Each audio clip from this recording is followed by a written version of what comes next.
నాన్నగారికి ఆయన ఇంటికి ఏ తండ్రికైనా ఆయన సంపాదనకి ఆయనకే హక్కు ఉంటుంది.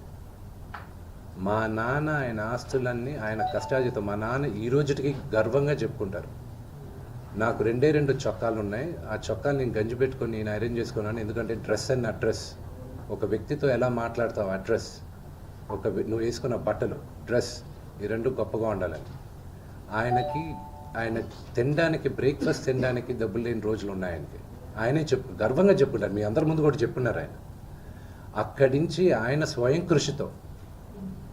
స్వయం కృషితో ఈరోజు ఆయన కానీ లేకపోతే మా అందరికీ మొదటి గుర్తింపు లేదు. మీరందరూ కూడా మాకు గౌరవం ఇచ్చేది కూడా మోహన్ బాబు గారి పిల్లలనే. ఇప్పుడు ఆయన లేకపోతే మేము లేము. ఇప్పుడు ఇట్ ఈస్ అన్ఫార్చునేట్. ఇప్పుడు ఆయన ఈరోజు నువ్వు నా దగ్గర ఉండడానికి వీలు లేదు అన్నాడంటే ఆయన ఇంట్లో, నేను ఉండడానికి నాకు హక్కే ఉంది.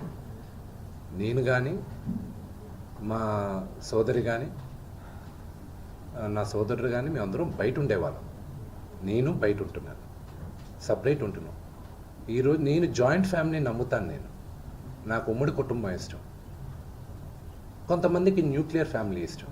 అది తప్పు లేదు, ఎవరి అభిప్రాయాలు వాళ్ళవి. ఇప్పుడు నాన్నగారికి పలానా వ్యక్తి ఇంట్లో ఉండడం ఇష్టం లేదు, నా ఇల్లు ఇది వద్దు అన్నప్పుడు ఆ మాటకి గౌరవం ఇవ్వాలి, తండ్రికి గౌరవం ఇవ్వాలి. లీగల్గా ఎన్ని రైట్స్ ఉన్నా లేకపోయినా నేను నమ్మేది 4: మాతా, పిత, గురువు, దైవం. ఈ 4 కానీ మనం మర్చిపోయామంటే మనకి జంతువులకి డిఫరెన్స్ లేదు. తల్లిదండ్రులని రెస్పెక్ట్ చేయని వాళ్ళు ఏ రోజు దేవుడు కరెక్ట్గా చూడరు. మనోజ్ మోహన్ బాబు అని రెస్పెక్ట్ చేయట్లేదా? తల్లిదండ్రులను రెస్పెక్ట్ చేయట్లేదా? Action speak louder than words అండి.